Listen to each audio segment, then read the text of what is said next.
Halo, selamat datang di kelas Journalism for Beginner. Perkenalkan, saya Prita Kusuma. Saat ini saya bekerja sebagai koresponden untuk Deutsche Welle Indonesia, sebuah media publik dari Jerman. Sedikit background tentang saya adalah lulusan dari Universitas Pajajaran, jurusan Jurnalistik Fakultas Ilmu Komunikasi. Setelah lulus, saya bekerja sebagai news reporter di Net TV selama hampir 4 tahun. Selain di media televisi, saya juga pernah menjadi content writer di MRA Media Group. Nah, di kelas ini, saya akan berbagi ilmu dan juga pengalaman saya selama menjadi jurnalis kepada kamu. Sebelum kita mulai belajar, saya akan membukakan terlebih dahulu apa sih yang melatar belakangi course ini. Seperti yang kita ketahui, Indonesia adalah negara yang menganut sistem demokrasi, yaitu sistem pemerintahan yang dibuat dari rakyat, oleh rakyat, dan untuk rakyat. Dalam pelaksanaan demokrasi di Indonesia, media massa atau pers nasional tentunya memiliki fungsi dan peran yang sangat penting. Fungsi pers nasional diatur dalam pasal 3 ayat 1 Undang-Undang Nomor 40 Tahun 1999 tentang pers, yakni sebagai media informasi, pendidikan, hiburan, dan kontrol sosial. Sebagai media informasi, maksudnya adalah melalui pers atau media massa, masyarakat boleh mengetahui informasi tentang berbagai hal yang terjadi di masyarakat dan negara. Misalnya informasi tentang kebijakan pemerintah, tentang ekonomi politik, dan sebagainya. Sementara itu, yang dimaksud fungsi pers sebagai pendidikan, yaitu pers memuat tulisan atau informasi yang mengandung pengetahuan, sehingga masyarakat bertambah pengetahuan dan wawasannya.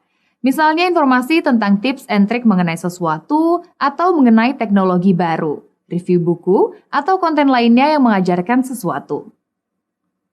Kemudian, fungsi pers sebagai hiburan.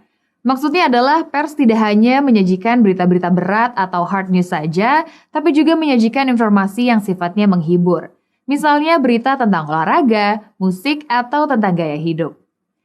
Dan yang dimaksud fungsi pers sebagai kontrol sosial adalah pers melakukan pencegahan terjadinya penyalahgunaan kekuasaan yang dilakukan oleh pejabat pemerintahan.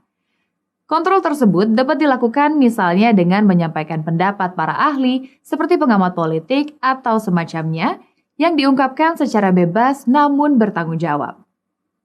Sementara itu, peran pers nasional tercantum dalam pasal 6 Undang-Undang Nomor 40 Tahun 1999 tentang pers, yaitu A. Memenuhi hak masyarakat untuk mengetahui, B. Menegakkan nilai-nilai dasar demokrasi, mendorong terwujudnya supremasi hukum dan hak asasi manusia, serta menghormati kebinekaan. C. Mengembangkan pendapat umum berdasarkan informasi yang tepat, akurat, dan benar. D. Melakukan pengawasan, kritik, koreksi, dan saran terhadap hal-hal yang berkaitan dengan kepentingan umum. E. Memperjuangkan keadilan dan kebenaran. Nah, menjalankan fungsi dan peran inilah yang sampai sekarang masih menjadi tantangan bagi media massa atau pers nasional. Menurut jurnalis Amerika sekaligus penulis buku filosofi, politik, kebijakan luar negeri, dan ekonomi, Walter Lippmann, salah satu masalah yang paling mendasar dari media di dalam demokrasi adalah keakuratan berita dan perlindungan narasumber.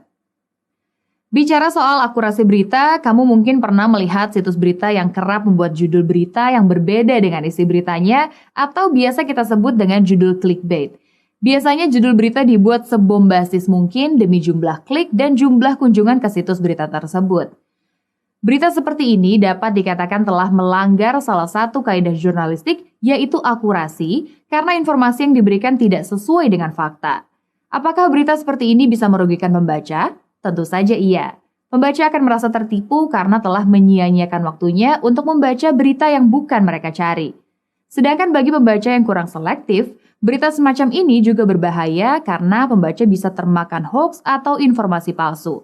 Sementara itu, bagi media massanya sendiri akan kehilangan kepercayaan dari pembaca. Selanjutnya, bicara soal perlindungan narasumber. Kamu mungkin pernah menemukan berita yang menyebutkan dan menyiarkan identitas korban kejahatan susila atau menyebutkan identitas anak yang menjadi pelaku kejahatan.